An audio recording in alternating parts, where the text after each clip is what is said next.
And one of those guys is Kevin Love, who, of course, came in as LeBron did last season and enjoys his first championship moment as well tonight along with the franchise. And Kevin Love is with us here on the set from Oracle Arena.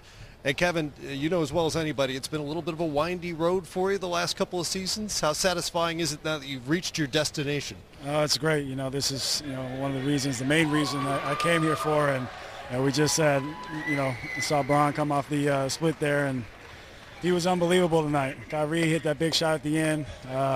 Was able to, get in the lane, pass that ball to Bron. I got to the free throw line, made the second one. We knew if we got to stop, we'd get over the top and win it. So it was just an unbelievable experience. The last 2 years, like you said, had some ups, had some downs, but this is the ultimate goal right here, and we were able to get it done. Well, that's true in this series as well. I mean, you missed Game 3 with a concussion. You had the foul trouble back in Game 6. I mean, it was one thing after another.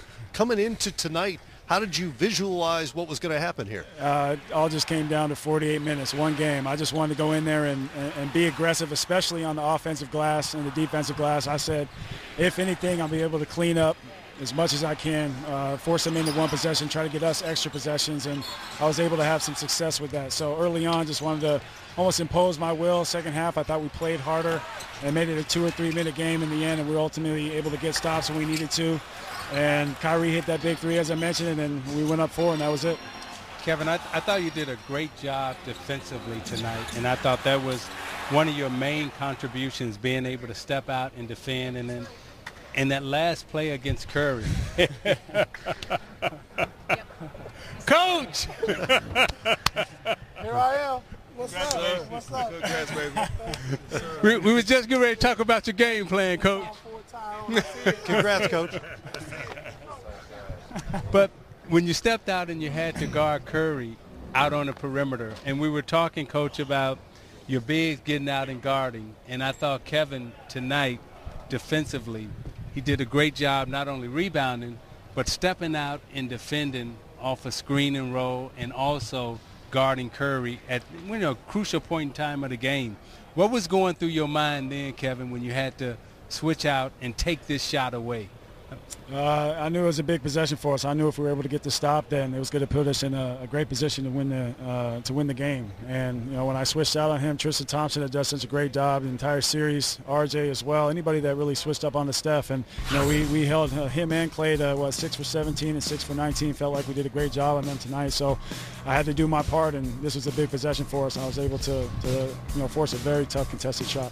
And Coach, when we talk about the defensive adjustments that you made, from Game 4 on, I mean, you look at this Golden State team, particularly Thompson and Curry, in terms of taking away their perimeter threat.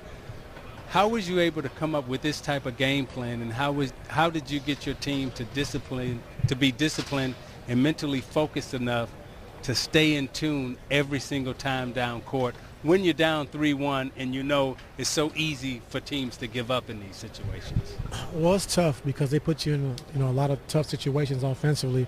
So you always have to be aware, especially with two deadly shooters like Steph and Clay. And our guys just did a good job. I thought after Game 3, we stopped switching all the splits. We just switched with Clay and Steph, which let everybody else stay at home. And so Kyrie wouldn't be on the bigger bodies, wouldn't be on Iguodala, wouldn't be on Harrison Barnes, wouldn't be on Draymond. So changing that really helped us out a lot. And then we was able to switch 1 through 4 the whole time. And anytime they came into a pick and roll with Tristan Thompson, LeBron, putting him on Draymond was a big decision for us also.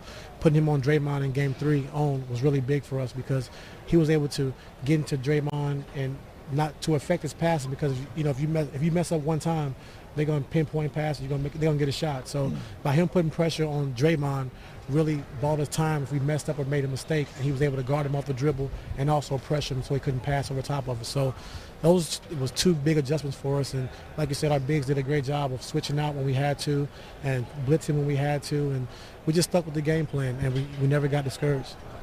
This question is for both of you.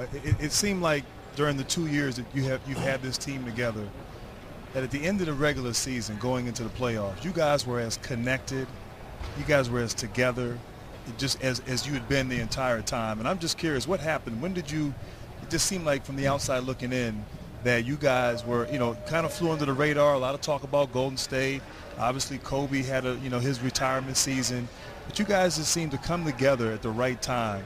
And just talk about the spirit in that locker room and obviously how it played out here throughout the playoffs. I'll say a couple things. I mean, Coach has been on a lot of successful teams and now coached a very successful team in us and, taking it all the way. But, for me, being a part of this team and, really I think we had a really tough loss in Brooklyn and Coach sat us down with the entire coaching staff and, all 15 players in there. And we said, what do we want to accomplish and what do we want to get done? And this was always the ultimate goal for us. So we had 3 or 4 weeks left in the season. We were able to grind that out, had some really good games, and when the playoffs came around, we knew we had to step it up even more. So every series was a great chance for us to build, a great chance for us to get better, and on and off the floor, this team, you mentioned spirit. I've never seen a spirit like it. I've never seen such a resilient team like us, and even when we were down 3-1, we still felt like we were able to keep everything under control and just treat every game like it was our Game 7. Then when we finally made it here, we knew we had our backs against the wall in a tough environment, but we were able to get it done. And like Kevin said about that meeting, just, I thought it was more importantly just getting the big three on the same page and just letting them understand that what they needed from each other on a nightly basis. And you have to sacrifice, It's not going to be 20 shots each night for each guy. One night it could be Kevin and Kyrie's night. One night it can be Kevin and LeBron's night. So we have to understand that, and you have to play through it. I mean, as long as we're winning games, as long as we're productive, that's what it's all about. You can't worry about what the media's saying if you only had 12 points and we won. So what?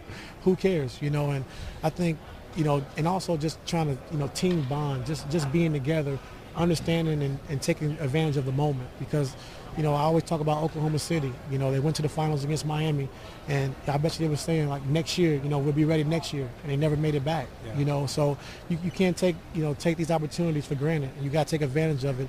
And that's why I was telling our guys all year, enjoy the moment, have fun, embrace it. And when you win a championship together, it's a bond that can never be broke because, I see Robert Horry, Horace Grant, Rick Fox.